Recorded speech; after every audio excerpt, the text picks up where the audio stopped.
Você se diz cristão, mas nasceu de novo?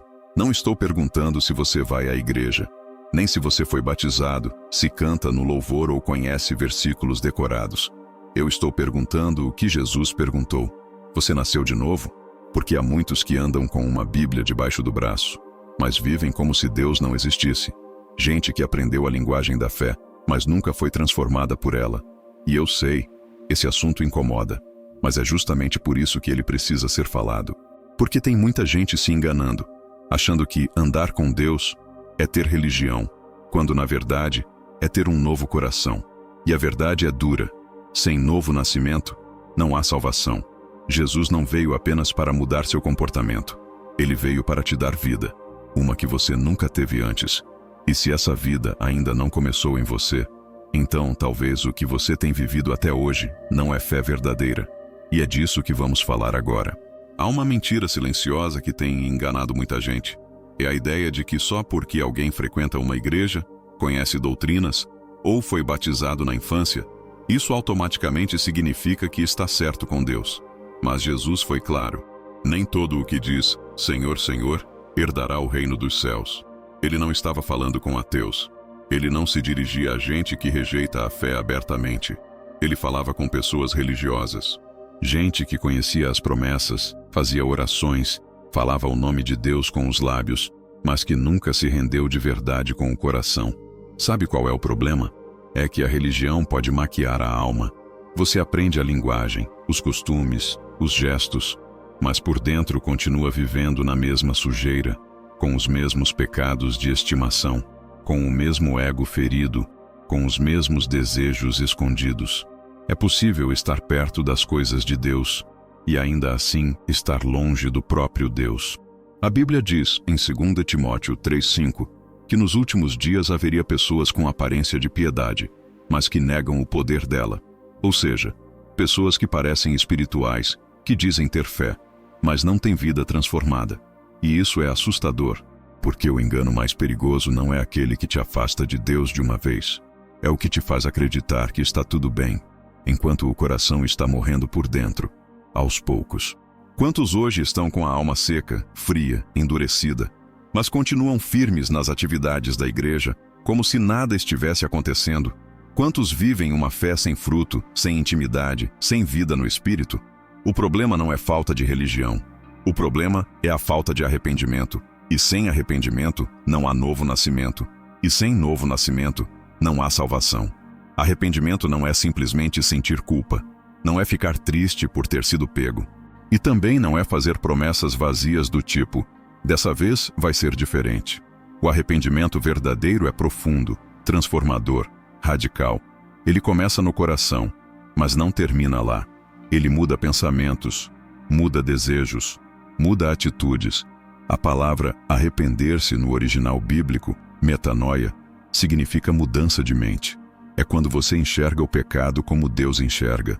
Você deixa de justificar, de esconder, de relativizar, e passa a odiar aquilo que te afastava dele. Mas o arrependimento também é mais do que um sentimento. Ele é uma decisão corajosa.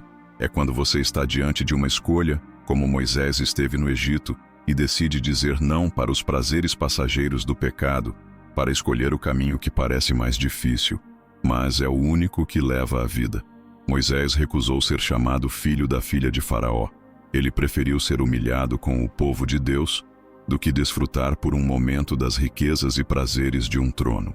E essa escolha ainda é feita hoje, todos os dias, quando alguém decide se separar do mundo e voltar para Deus.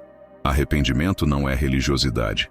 É um clamor da alma dizendo: Senhor, me perdoa, me transforma. Eu não quero mais viver do meu jeito. Eu preciso de um novo coração. E é aí, exatamente aí, que o milagre começa. Quando o arrependimento é verdadeiro, algo sobrenatural acontece. Deus não apenas perdoa, Ele transforma. É o que a Bíblia chama de novo nascimento. Jesus disse: em verdade te digo que, se alguém não nascer de novo, não pode ver o reino de Deus. João 3,3. Ele não disse melhorar. Ele não disse tentar de novo. Ele disse nascer de novo. Porque o problema do ser humano não é comportamento, é natureza. Não basta trocar de hábitos. A velha natureza precisa morrer, e uma nova precisa nascer, nascida do Espírito.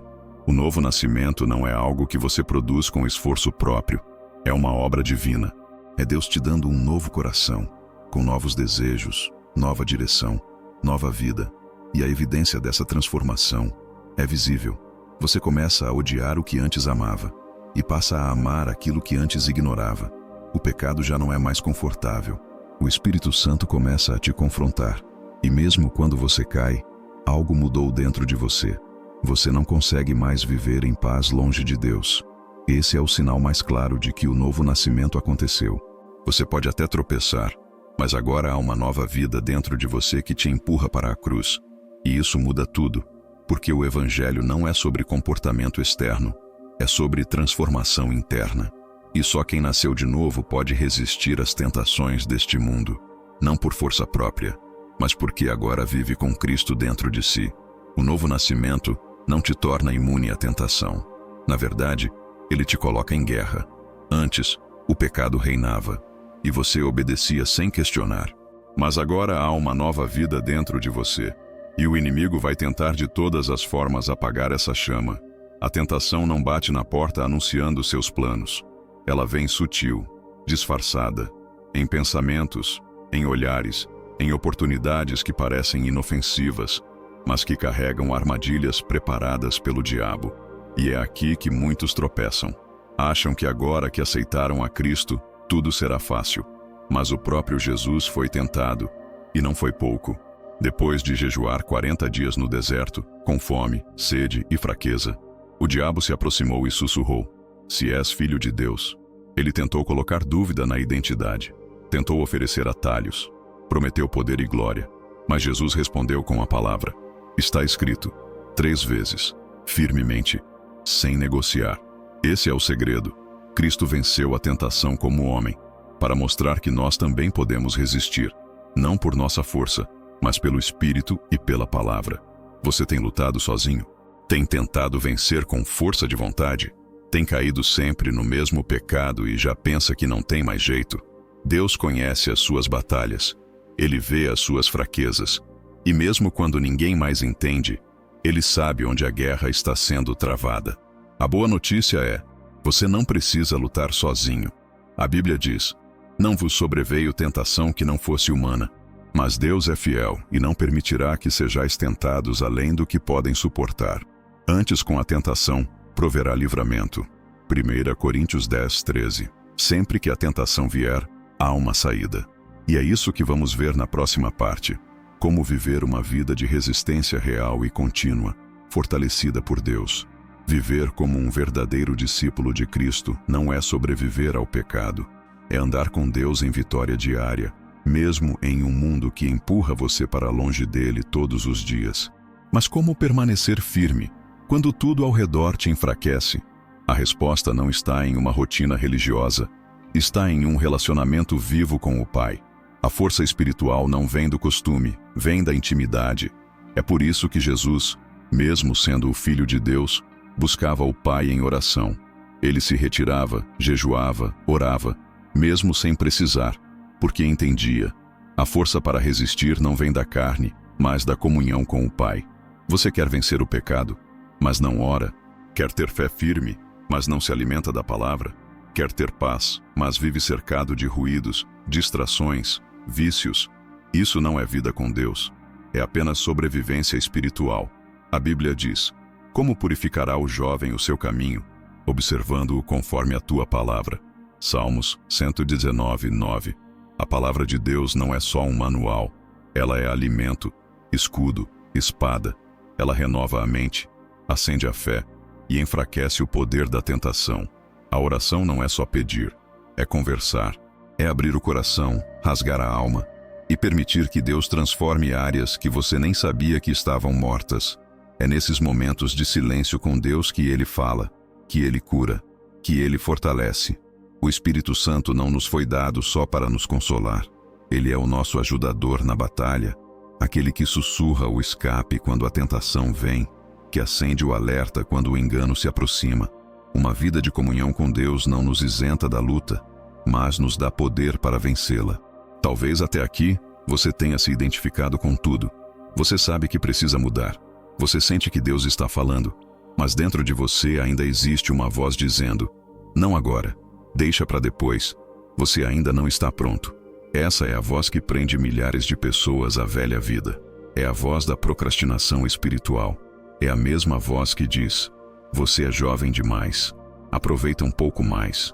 Ou então, você já foi longe demais, agora não tem mais volta. Mas deixa eu te dizer uma coisa com todo amor e verdade. O arrependimento é hoje. A salvação é agora. A mudança não acontece no amanhã imaginário. Ela começa com uma decisão no presente real. A Bíblia diz: hoje, se ouvirdes a sua voz, não endureçais o vosso coração. Hebreus 3:15. O Espírito Santo está te chamando. Você sente isso? Não é emoção, é confronto. É Deus dizendo: chega, vem para mim. Não importa se você caiu 1000 vezes.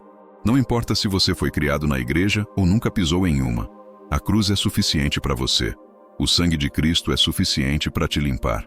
E a graça dele é mais poderosa que qualquer vício, pecado ou condenação. Mas é preciso dizer sim. É preciso se levantar. É preciso entregar. O novo nascimento não é automático. É uma resposta à voz de Deus. É quando você diz: eu me arrependo, eu entrego, eu confio. E a partir daí tudo muda.